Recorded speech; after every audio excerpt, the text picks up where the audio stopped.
ગાંધીના ગુજરાતમાં દારૂબંધી છે। જો કે દારૂબંધી વચ્ચે એક નવા પરિપત્રથી બુટલેગર પકડાય તો પોલીસ સામે કાર્યવાહી હળવી થાય તેમ છે। આ વિવાદ વચ્ચે સુરતના સચિન વિસ્તારમાંથી પોલીસે વિદેશી દારૂનો જથ્થો ઝડપી પાડવામાં આવ્યો છે।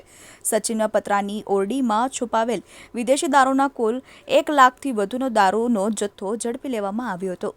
બાતમીના આધારે સચિન પારડી મહાત્મા ગાંધીનગરમાં આવેલ પ્લોટ નંબર 14 તથા 15માં દિલીપભાઈ નાયકાની પતરાની ઓરડીમાં વિદેશી દારૂનો જથ્થો સંતાડી રાખ્યો હતો।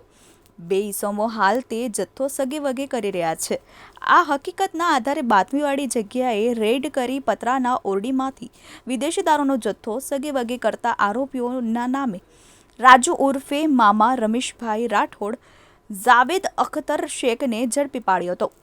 આરોપીઓ પાસેથી ભારતીય બનાવટની વિદેશી દારૂની અલગ અલગ બ્રાન્ડની કુલ નાની બોટલ નંગ 735 કિંમત ₹1,02,455 ઝડપાયા હતા।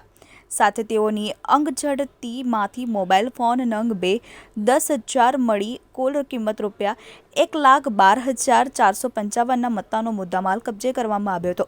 વિદેશી દારૂનો જથ્થો આપી જનાર દિલીપ શુક્કરભાઈ નાયકાને વોન્ટેડ જાહેર કરવામાં આવ્યો છે।